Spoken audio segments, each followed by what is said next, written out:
All right, welcome back. You're watching Africa Speaks. Thank you for staying with us. A little bit earlier on, I had hinted that we're set to have the conversation centered on the deployment of KDF officers. Remember, just yesterday evening, the Defense Cabinet Secretary Aden Duale declared a security emergency and gazetted the deployment of soldiers to help the National Police Service to handle protests across the country. Now, of course, this has been met by varied reactions, some questioning the procedure that was used, some questioning whether KDF should secure our borders from external threats, including internal threats that might be Kenyans who are protesting. Interesting conversations around this, and that's why we wanted to dot the I's and cross the T's, take a look at what the law says in terms of the procedure, whether LSK actually have a case, because they seem to be going to court to sue the Cabinet Secretary for Defense Aden Duale over that particular move. Now in studio, I'm joined by Advocate Suleiman Bashir. It's a pleasure to have you with us, Wakili, and we're talking during tough times for the country. So we definitely have to uphold the rule of law and the Constitution. We've had that time and time again. So did this move by the Defense Cabinet Secretary uphold the rule of law, looking at what the Constitution says? Thank you, Jesse. I think what I'll say is that for the past few hours, since the gazettement of, or since the issuance of Gazette Notice number 7861 of 25th of June 2024, it's a clear testimony of the constitutional mutilations that we can see under the government of the day. We have had a scenario whereby that Gazette Notice 7861 was issued, then retrospectively, now there is a semblance of compliance with Article 241(3) of the Constitution. What I mean is, if we are interested in having deployment of the Kenyan Defense Forces, the same is guided by the Constitution in terms of the modalities on how that is supposed to be achieved or undertaken. The law says, ideally, within our country, it is the National Police Service that is supposed to restore order and normalcy. The law further says, in the event that the National Police Service is overpowered and we may need the aid of, let's say, the Kenyan Defense Forces, what is the way forward? The way forward under Article 241 is that we have a parliament that represents us as the citizenry. They are the ones who are supposed to sanction that particular move to have the KDF to come in and assist. Has that happened yesterday? No. What happened was that just there was an automatic usurpation of power and abuse of office of the Defense Cabinet Secretary in terms of his issuance or the purported issuance of the Gazette Notice. Then actually it was minutes before that the KDF ended up on our street. It's after that that the Kenyans were fed with the news of the Gazette Notice. Ideally, they were not supposed to have been released, or the Gazette Notice was not supposed to have been issued until the Parliament or the National Assembly rather considers or approves that particular issuance. Okay. And what does Article 241 talk about? Article 241 says approval unless this particular deployment is approved by the National Assembly. That means the Constitution anticipates a scenario of disapproval or rejection. So when you deploy the military, then you later on bring a small motion under the order paper of the day, that tells you automatically, according to you, you think that this is going to sneak through. Now, legal minds today, they're asking themselves, from this minute, can we argue that the deployment of the KDF on our streets, is it legal or is it illegal? What we all agree with is that since the deployment of the KDF yesterday, up until minutes ago before the National Assembly approved the same, automatically that was an illegality. We all agree on that. So the big question is, what happens after this particular motion, as we can, in terms of the news that is now going around, whereby we are being told that maybe the National Assembly may have adopted that or may have sanctioned that, will it be a legality going forward? I'll tell you no. This is because what is now happening is not happening for the first time. The LSK has in 2023 moved to court to challenge such a decision whereby there were attempts by the executive to deploy the KDF in parts of Rift Valley to counter bandit attacks. Then I think in 2011, a similar move was done by the previous regimes to deploy the KDF to Tana River. So this is not the first time that we can see people are trying to abuse Article 241 of the Constitution, but all along the courts have been there to protect that particular clause 241(3)(c).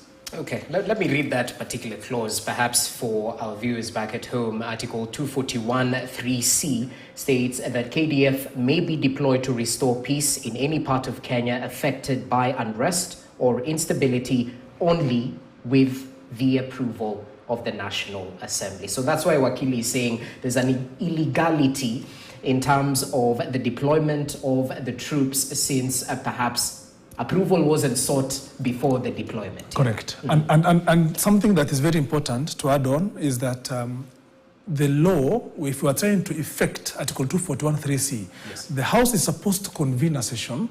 The members are supposed to debate that particular anticipated deployment. When they debate, what happens, or what are they discussing? They discuss on questions of particularity. Mm-hmm. They must know these particular KDF officers will be deployed to what regions, to what zones, and from what time to what time. That aspect of particularity is what the House was supposed to have considered. This Gazette notice, the impugned Gazette notice of 7861, says in various parts of the country. That is not what the law anticipates, or that is not what Article 241 anticipates. It anticipates approval in terms of the members having a look at it holistically, the members debating on whether the National Police Service has been overpowered at this particular juncture. Do we need the assistance of the KDF? And what particular areas? And from what time to what time, and from what date to what date. These are now the particularities that we are supposed to have had by yesterday, so that prior to the deployment, the Parliament, who are our representatives in that particular House, ought to have been in compliance with Article 241 of the Constitution. And looking at a tweet here by a Member of Parliament, equally senior lawyer, senior counsel rather, Otiende Amolo, and he says, and if we could have it on the screens, and without media, without most members, without proper debate, in a record 30 minutes, the National Assembly has just made Kenya a military state, authorizing deployment of KDF without indicating where, why, or for what period, and did so retrospectively, contrary to Article 241(3)(c) of the Constitution. God bless us. So it's pointing to perhaps the process, and you talked about this in terms of where, why, and for what period. But let's take a look at what exactly is happening in Parliament, because Azimio MPs seem to have the notion that this thing was rushed in a record 30 minutes. You just mentioned that they should interrogate clearly and know where, why, look at the efficacy, why exactly they need to be sent. So in a record 30 minutes, and we have some members of Parliament complaining that this was done in an underhand way, quote unquote. What exactly is the message to Parliament right now? Because they might be involved in an illegality where some members are questioning that process as is, and it perhaps might give LSK even more ammunition. You see, Jesse, the House may meet at night or it may meet in the morning to pass this particular deployment motion. Okay. That's when they can do it. They may rush it, they may do it in 5 minutes, they may do it in 10 minutes. It depends on how they argue or how they handle their business. But the big question is, can you approve this particular motion to retrospectively comply with Article 243? That is the bigger debate. In terms of whether the House met at 2:15 p.m. and it was done with this particular business by 2:16 p.m., that is a legislative business. Okay. And the House has previously had the history of rushing certain businesses on the order paper to maybe achieve certain political motives or legal motives. That one aside. Whether or not they have rushed it in record 30 minutes or record 10 hours is a different ballgame altogether. Right. But the big question is, can you violate our Constitution? Let's say you have violated it for the last 12 hours, and now you try to do something that in the eyes of the people of Kenya, you are now showing them that, no, I'm trying to be compliant with what has happened previously. And these were some of the issues that were discussed in the famous Chief Administrative Secretary's ruling by the High Court, in terms of whereby the High Court had said, before you make up a move that violates the Constitution and later on you purport to exercise certain rights that you're now trying to retrospectively comply with the Constitution, that should not be the case. It will be void or illegal ab initio. That means Gazette Notice number 7861 stands void as it was passed by that particular, as was initially issued by the Cabinet Secretary for Defense. Okay. Because that was done illegally, convening the House to discuss when the KDF is already on our streets, when that particular Gazette notice number 7861 is out, is an illegality. Unless we may have a new Gazette notice going forward, maybe 7862 or 63. But that particular one is a no. You cannot violate our constitution and now try and give us a drama or a charade that is just trying to tell the people we may have violated it for 12 hours ago, but now we are trying to do something that would have us comply with it as we were supposed to have complied with it. By the way, clearly, any person who violates the constitution and tries to comply with it hours and hours later, that particular action or inaction stands in contravention of constitution, and to that extent will be deemed as unconstitutional. And that particular petition that is being filed by the law side of Kenya will be having a lot of fodder for the High Court Constitutional Division to consider for it to suspend this particular deployment of the KDF. So in layman's language, two wrongs don't make a right. What exactly are we looking at in terms of the Cabinet Secretary and Parliament being interdicted by the courts in case this ruling goes with the favor of LSK and those parties who are suing? There are certain possible scenarios that may emerge. The court of law may declare that particular Gazette notice as it may suspend it temporarily. Okay. Suspending Gazette notice number 7861 of 25th June would have the ripple effect of taking those particular KDF officers who are on our streets back to their camps. That will be the net effect. Until another Gazette notice is done. Or until the court will lift such orders. Okay. That is the possible likely scenario that we are expecting in the next few hours to come. Secondly, what are the other possible scenarios that we are looking at? Whether or not the House, as I've said, has rushed that particular motion is not an issue. There are two possible.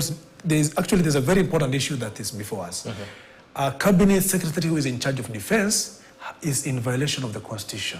And now that is a fodder or that warrants removal of a Cabinet Secretary because it's one of the grounds upon which such a person of high office is supposed to be removed from that particular office. That is actually a very important discussion that Kenyans are supposed to have going forward. The question of whether or not the KDF are on our streets legally is neither here nor there because it's an illegality.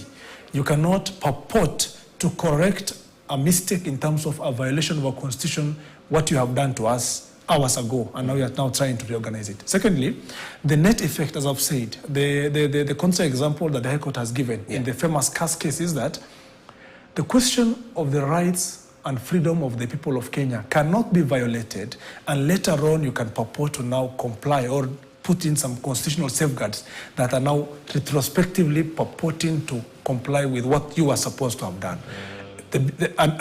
Simply put, do not rush such important constitutional requirements to achieve a certain political end.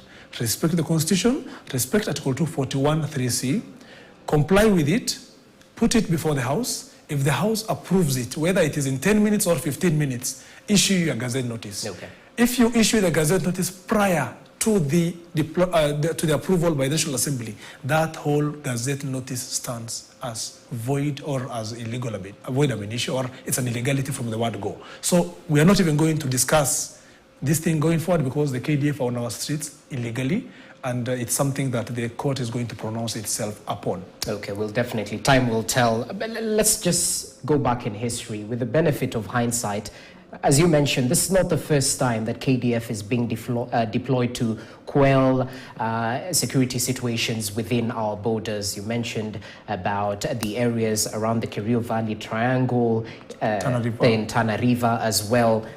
In terms of history, what has it taught us in terms of the process, number one, the efficacy, number two, and the effectiveness of this particular move?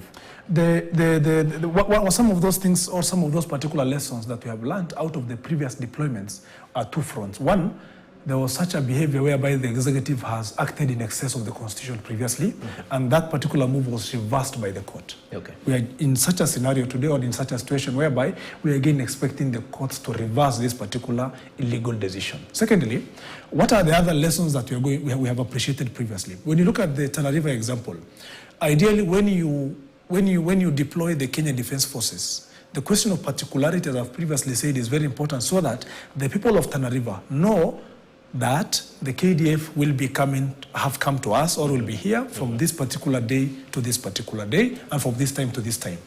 In other words, that particular Gazette notice, the impugned Gazette notice 7861, the big question that we're asking ourselves this afternoon is, do the people of Nairobi or do the people or this particular Generation Z who are now trying to exercise their constitutional right, who are within, let's say, the Central Business District or Githurai 45 or Githurai 44, do they know when the KDF will be in Githurai 45, from when to when? Okay. Do we know about the Harambee Avenue or the Parliament Road or the Parliament Roundabout or City Hall Way?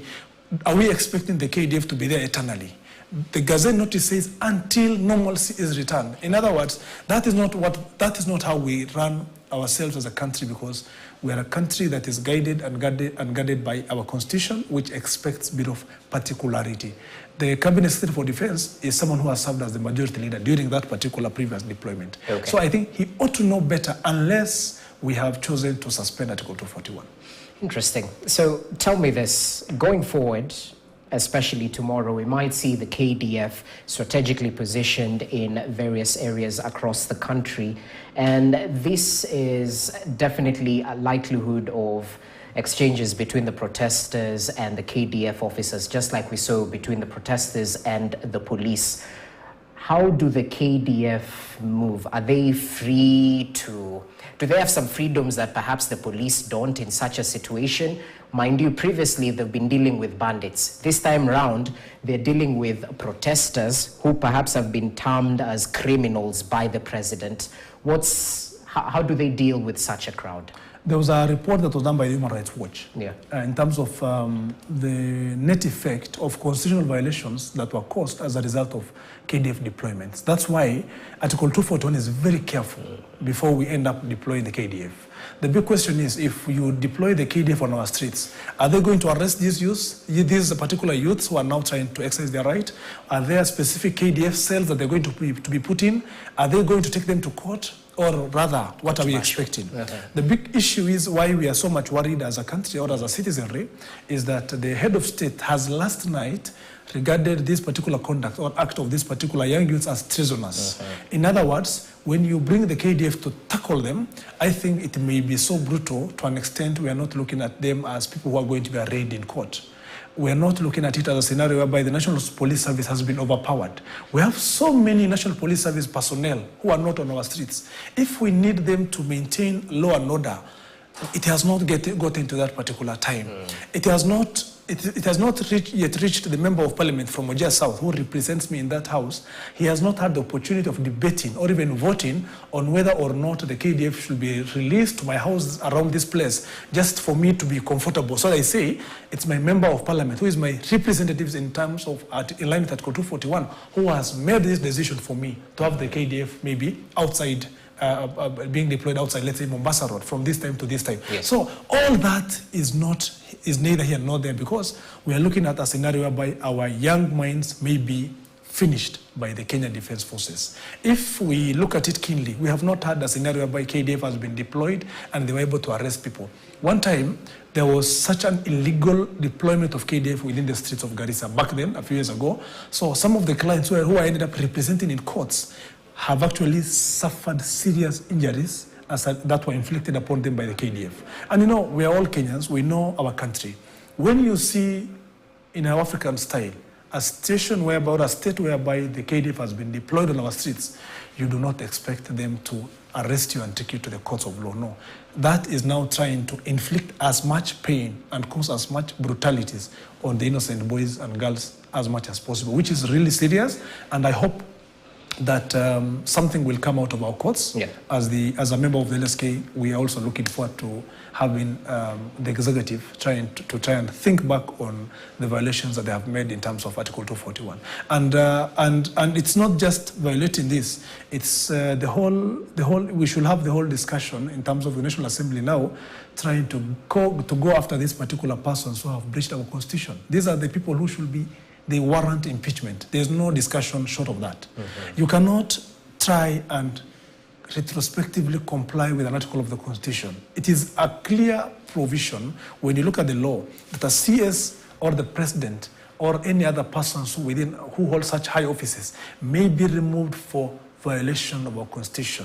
And today, as a country, that is where we are. So this particular CSS or the head of state or whoever these particular persons may be who are behind this particular Gazette notice, especially the CS in charge of defense, who has issued it, he warrants to either get out of office by himself or to be removed accordingly by our parliament. That is now comically has sanctioned that particular impugned Gazette notice of 25th June 2024. What you're telling me is quite scary, because in case this youth make good their threat to go to the streets tomorrow, I mean, it's hard already to follow up a police using excessive force on a protester, because we have IPOA, these bodies. Where exactly do you go if a military officer uses excessive force on a peaceful protester, quote unquote? That's a key question. Yes, briefly, as we finalize. And ideally, in a country that is guided by, that has a constitution such as ours, ideally you expect when you arrest someone, that person should be taken to custody, and we're able to follow up with that person at the police station.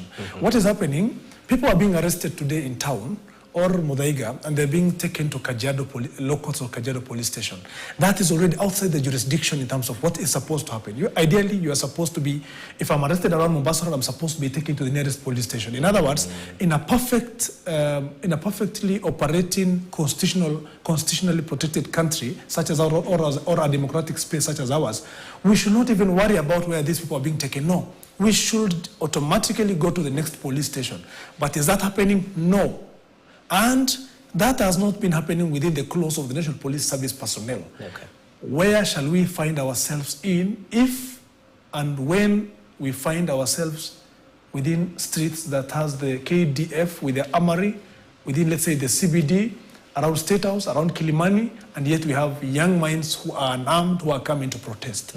I do not know which police station on this particular heaven or earth that you're going to try and pursue them. And by the way, finally, I'm already having problems with some of my clients in terms of trying to trace them in which particular police stations they're in. You try to call them, their telephones are not going through. You try to text them, messages are not going through.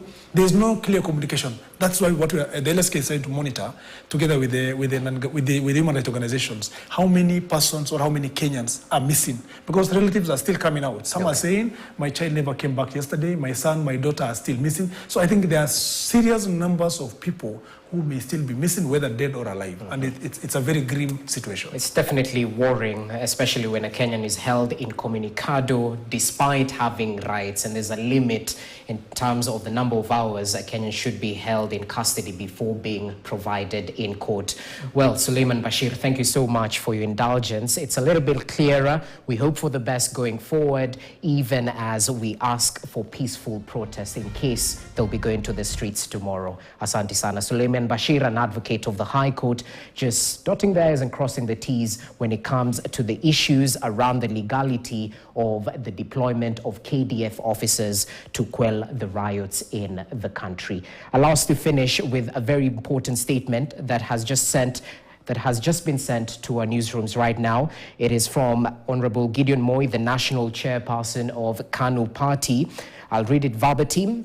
And the press release says, and I quote, KANU National Chairman Gideon Moi has told President William Ruto that treating aggrieved Kenyans as the enemy rather than addressing the finance bill itself is to misdiagnose the economic turmoil the country is facing. Gideon Moi said the president will make an already bad situation worse should he assent to the Finance Bill 2024. He's urged the president to put the well-being of the country above anything else and return the bill to Parliament.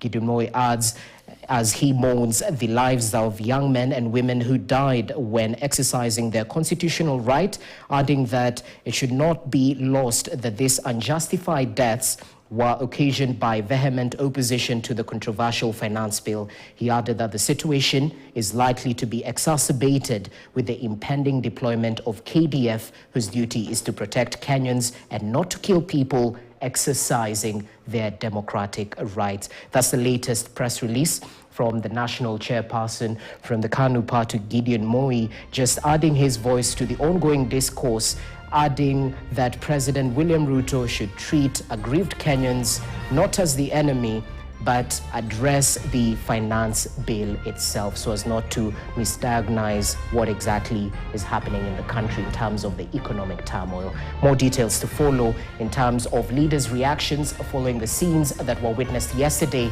right here in the country. That's how we wrap up today's edition of Africa Speaks. I hope you're duly informed. Stay safe and enjoy the rest of your viewing. I'm Jesse Rogers.